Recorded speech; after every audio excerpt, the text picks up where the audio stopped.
Brought to you by DK Audio.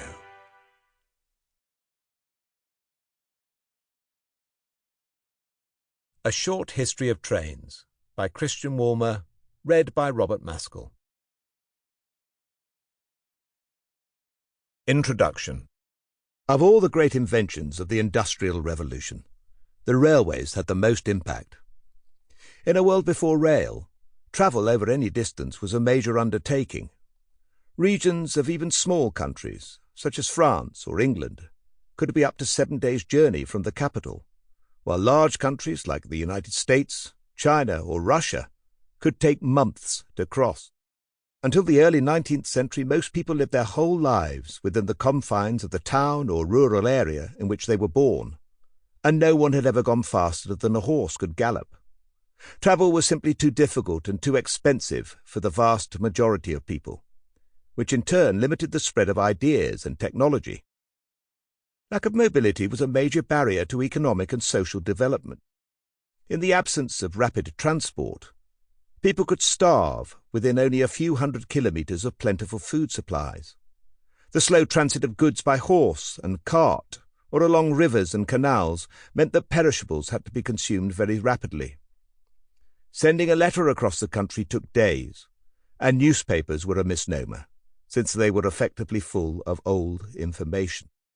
It took months for people to learn the fate of loved ones at war, and news of major events, from even just a short distance away, filtered through slowly. Limitations on travel also translated into social restriction.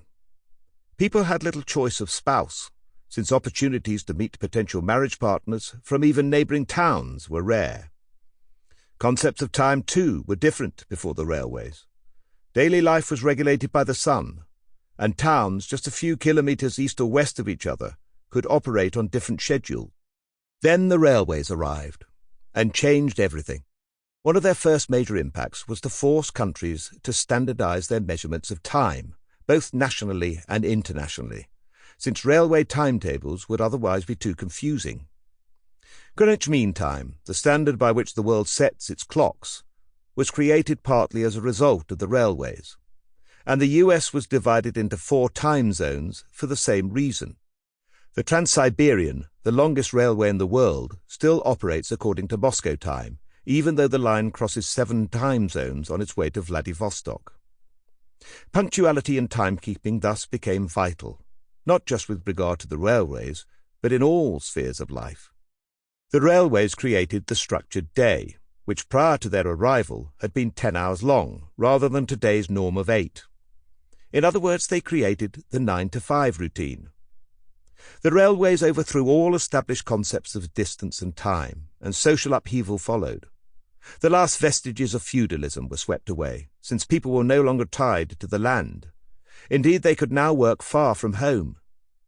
People worked standard hours and expected to do so for a wage. Thus, the growth of capitalism went hand in hand with the expansion of the Iron Road. As people no longer had to find employment near their homes, towns and cities could become far larger than would previously have been possible. Suburban sprawl, often thought of as a product of the automobile age, is in fact the result of the development of commuter lines.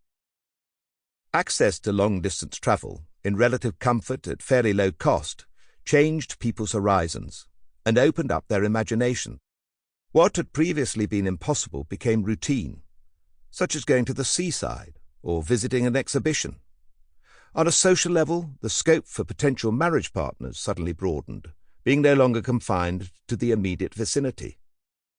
The exchange of ideas took off, as national conferences could now be convened, and the inventions of the Industrial Revolution spread, first across Britain, then across the world. Professional sport became feasible, as clubs and their supporters could travel long distances to play other teams, and league size was limited only by how far a team could travel in a day. Warfare, too, was revolutionized by the railways. Armies had traditionally sustained themselves by foraging and pillaging, an unreliable practice that made it impossible to keep troops in the same place for long, since supplies, especially for the animals, inevitably ran out. These Sample complete. Ready to continue?